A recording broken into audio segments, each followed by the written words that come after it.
Nous avons donc présenté un avant-goût de la saison de basketball universitaire masculin. Mais Karine, il ne faudrait pas oublier les filles. Oui, d'ailleurs, voici le classement de la saison dernière, 2008-2009. En première position, on retrouve le Rouge et Or de l'Université Laval avec une fiche de 11 victoires et 5 défaites. En deuxième position, les Lady Gators de Bishop avec 10 victoires et 6 défaites. En troisième position, avec une saison remplie de hauts et de bas, on retrouve les Citadins de l'UQAM avec 9 victoires et 7 défaites. À égalité au nombre des victoires et des défaites, on retrouve Concordia et McGill avec 5 victoires et 11 défaites. Toutefois, la différence entre les points pour et les points contre ont fait que Concordia s'est retrouvé en série éliminatoire l'an dernier. Karine, fiche, comme tu l'as dit, de 5 victoires et 11 revers pour la troupe de Ryan Thorne, mais vraiment une saison à oublier pour les Martlets de McGill. Oui, et quoi de mieux que du nouveau pour oublier le passé? 8 recrues font maintenant partie des Martlets de McGill. Et qui de mieux que les entraîneurs pour nous parler de ces nouvelles joueuses? Starting with François Charret, she's a great point guard, great leader. She's coming in her first year, and she'll give us great minutes coming off the bench for Natifah Weeks. She understands how to run the game, understands tempo. She can penetrate, make good decisions with the basketball, and also shoot the ball. So that gives us a great dimension from the point guard spot. We'd have Marie-Ève Martin, who is probably, in my opinion, she was the CCAA Player of the Year last year. She's probably one of the best players I've ever seen. She's just a natural. She understands the game well. She can just go inside. She posts. That's one of the things she likes to do. She likes to even post so that she can shoot the ball. So she's just a talented player on the offensive end and defensive end. So I think that's great to have. Donc, Karine, 8 nouvelles joueuses pour les Martlets de McGill, mais il y a quand même quelques vétérantes qui seront de retour avec la formation de Ryan Thorne. Oui, effectivement, il ne faudrait pas oublier la joueuse de 5e année, Natifah Weeks, une moyenne de 12 points par match, mais il n'a pas que les points qui comptent avec cette joueuse, une fille aussi intense en défensive qu'à l'attaque. Elle se lance à peu près partout sur le terrain. Il ne faudrait pas oublier aussi la grande Annette Im Larazenko, une moyenne de 14 points par match, quand même important au total à regarder. C'est à peu près les vétérantes. Il ne faudrait pas oublier aussi Ricky Balls, qui était aussi un élément très important dans le jeu des Martlets l'an dernier. Maintenant, les Seigneurs de Concordia de l'entraîneur Keith Pruden, fiche de 5 victoires contre 11 revers la saison dernière, et c'était bon pour le 4e rang de la Conférence du Québec. Et les Seigneurs se sont fait éliminer contre le Rouge et Or de Laval en demi-finale de la Conférence du Québec. Est-ce vraiment une surprise, Karine? Pas vraiment. Non, pas vraiment. Et rien va pour le mieux. Ils perdent Christelle Douglas, leur meilleure marqueuse, une moyenne de 12 points par match. C'était vraiment elle qui menait un peu l'équipe sur son dos. Cette année, on cherche un peu la grosse marqueuse. Il y a la vétérante Yasmine Jean-Philippe qui était quand même un élément important à l'attaque. Toutefois, une moyenne de 6 points par match. Également, l'équipe très petite, aucune joueuse cette année au-dessus de 6 pieds.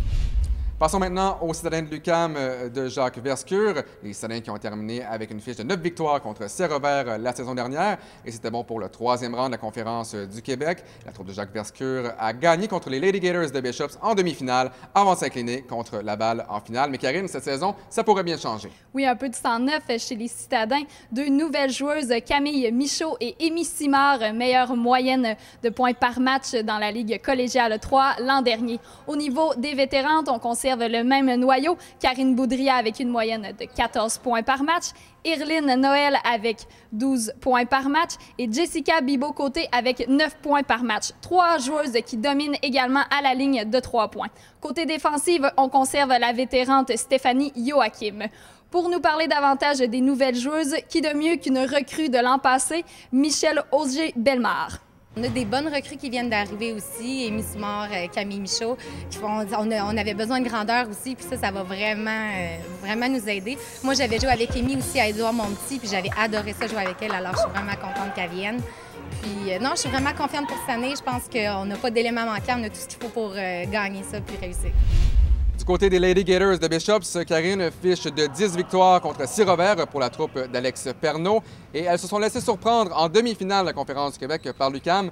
Le match n'était même pas serré malheureusement à Karine. Mais tout de même, Alex Perneau pourra compter sensiblement sur le même noyau de joueuses. Je pense aux Jessie Roy, Mélanie Ouellette-Goodcharles et surtout Cathy Germain avec une moyenne de 11,5 points par match. Une fille très dominante à la ligne des 3 points avec une moyenne de 39 %. C'est surtout une joueuse qui est capable de sortir de grandes performances. D'ailleurs, l'année dernière, en un seul match, elle avait marqué 27 points.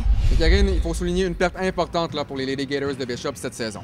Oui, il s'agit d'Amanda Perry-Bauer, une moyenne de 9 points par match, mais une joueuse surtout dominante en dessous du panier, avec un total de 126 rebonds l'an dernier. Donc, en résumé, les Lady Gators de Bishop visent certainement la finale cette année, après s'être fait éliminer lors des 2 dernières saisons en demi-finale.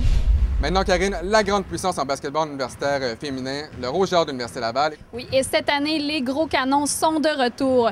Quand je parle de gros canons, je parle de 5 joueuses avec une moyenne de plus de 10 points par match. Julie Chapadoche, la grande Marie-Michel Genois, une grosse présence en dessous du panier, très imposante. Élise Jobin, Myriam Lamarre, dangereuse à la ligne de 3 points, ainsi que Chanel Saint-Amour qui avait eu une année recrue phénoménale l'an dernier. Écoutons Linda Marquis, l'entraîneur-chef, qui nous parle un peu de ses joueuses recrues ainsi que de Chanel Saint-Amour. On a une équipe quand même relativement jeune parce que l'an passé, on avait 7 recrues. Donc, on a 7 filles de deuxième année et 2 filles de première. Marie-Pascale Nadeau a déjà un impact sur cette équipe-là. Elle amène une stabilité importante en défensive. Puis à l'attaque, c'est aussi une puissance dans le sens qu'une menace près du panier. Chanel a passé l'été avec l'équipe nationale. Son jeu est en train de changer énormément. Il ne faut pas oublier qu'elle avait un rôle plus d'une marqueuse au rang collégial. Sa transition était un peu plus difficile l'an passé, mais c'est plus la même du tout. C'est vraiment un leader sur le terrain. Elle fait des passes, elle crée plus pour l'autre et elle prend les meilleures décisions quand vient le temps de marquer aussi. Chez les femmes, l'Université Simon Fraser a récolté 40 des 42 votes de première place, ce qui lui vaut le premier rang du classement SEC en date du 3 novembre. L'Université Laval, championne de la Conférence du Québec en 2008-2009, se trouve au 6e rang, tout juste devant les Lady Gators de Bishop. L'Université du Québec à Montréal, pourtant finaliste l'an dernier au Québec, n'a pas été retenue dans le top 10. C'est ce qui conclut la première émission du 5 partants. Suivez-nous chaque mois sur jetsetbasket.com et SSN Canada. Ne manquez pas notre prochaine émission le jeudi 3 décembre prochain pour une analyse complète du premier mois d'activité dans le circuit universitaire québécois. Merci d'avoir été à l'écoute et bonne saison!